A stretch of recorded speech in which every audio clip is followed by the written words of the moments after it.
All right, so this is a student we haven't heard from, Ervin, Schad, and one of the communication arts assignments I give is for them to tell me about a teacher, but I ask them to deal with complexity, someone that they really learned from, but also about how that same teacher may have frustrated them or angered them.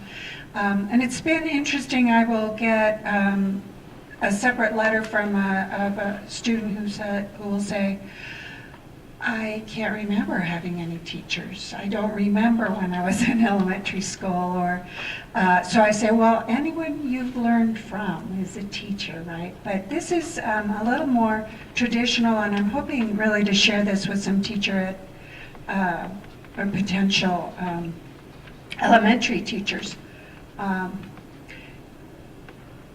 He says and I told him this should become the title. He didn't have a title yet. Every essay needs a title. If I could, I would share my teacher with the world. Her name is Miss Passman. I was in 3rd grade when we first met. She taught 5th grade. One day she took me out of my 3rd grade classroom. She introduced herself to me and asked why I had chased one of her students home from school. We talked for a while. I told her that he was carrying an odd-shaped case, and I just wanted to see what was inside.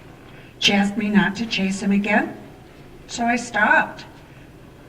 It wasn't until middle school I learned that it was a violin he had been carrying. This was the beginning of one of the best relationships that I've ever been part of. As days and weeks passed, I got into more and more trouble.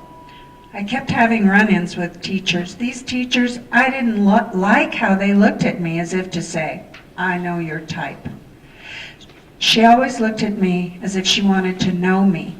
I had no idea who I was at that young time of my life, but I appreciated her.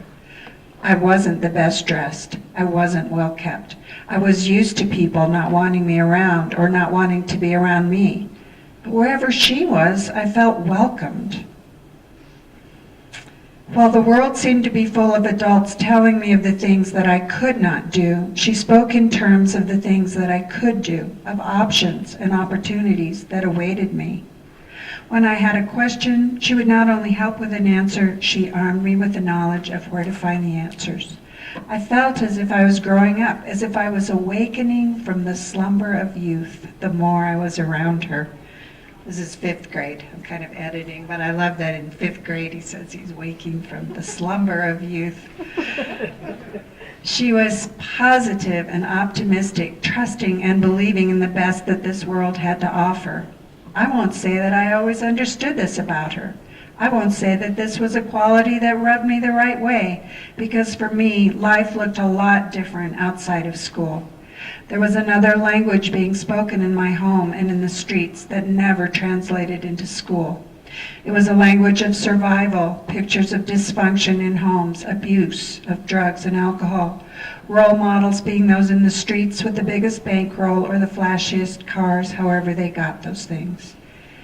Plus, I had the issue of identifying racially, being mixed race. I had dreams of fantastic things, but after so long, 5th grade, the poison of despair and hopelessness became accepted as normal, and school seemed to be the only place where this cloud never rained. I tried to keep the two separate because I felt that no one, not even her, understood that to me, school wasn't really the place for me, the streets were. I'm going to skip ahead a little bit. He says, typically a student and a teacher meet daily in the classroom, and at the end of the day they go their separate ways until they meet again. When the school year is over, the relationship is over. I don't remember the things that I learned in her class academically. I remember the person she was and the people that she challenged us to be. I wasn't the best of the children growing up. In fact, I may have been in the running for the worst of them. But today, I believe that she saw something that few people, if any, saw in me. I remember when I called her collect from prison for the first time. I was jittery. I was expecting her to refuse the charges, maybe an answer with apprehension or a scolding. I was surprised. She was simply happy to hear from me. Over a decade has passed and we still talk. I don't have contact with those people I used to hang out with, those I used to call friends. But he's still, for 10 years, in friendship with her. She is a leader. She leads by example. Because of her, I've reflected on my life, on my attitude. I've evaluated my expectations of people, of who I am and who I want to be, of where I am and where I want to be. I've looked up from the bottom of this well, and in so doing, I've seen some of the best examples that this teacher and life can offer.